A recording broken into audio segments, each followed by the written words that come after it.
سب سے پہلا حق جو آقائے کائنات آمینہ کے لال حضرت محمد رسول اللہ صلی اللہ علیہ وسلم کی شخصیت کے حوالے سے جس کا ادا کرنا ہم سب پہ لازم ہے اور فرض ہے، وہ یہ ہے کہ آپ کا ہم سب مسلمانوں پہ یہ حق ہے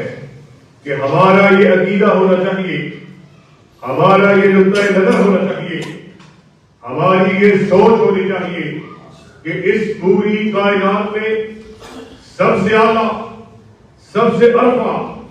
سب سے بلند اگر کوئی ہستی موجود ہے تو آقائے کائنات کی موجود ہے،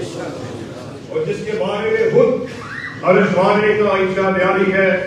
وَرَفَعْنَا لَكَ ذِكْرَكَ، اے میرے حبیب ہم نے آپ کے ذکر کو بلند کر دیا۔ سریا کی بلندیوں پر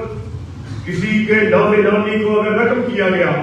تو میرے آقا کے نام نامی کو، اور ساتھیوں پھر بلندی کیوں نہ ہو کہ آپ آدم صفی اللہ کے بھی امام، نوح نبی اللہ کے بھی امام، موسیٰ کلیم اللہ کے بھی امام، ابراہیم خلیل اللہ اور اسماعیل ذبیح اللہ کے بھی امام، عیسیٰ روح اللہ کے بھی امام، 1,24,000 انبیاء کو ابھی یہ دنیا ماننے وجود میں نہیں آئی تھی، اللہ رب العزت نے آپ کی اور میری پیدائش سے ہزاروں سال قبل اس دنیا کے تحریک کرنے سے ہزاروں سال قبل عالم ارواح کے اندر تمام انبیاء کے ارواح کو اکٹھا کیا، ارشاد فرمایا سن لو میں تمہیں مسند امامت پر بٹھانے والا ہوں، میں تمہیں تاج نبوت کو پہنانے والا ہوں، میں تمہیں ہلت نبوت کو اڑھانے والا ہوں، مگر یاد رکھو پھر اگر رسول آ جائے، آمینہ کے لال آ جائے، پھر جس کسی نے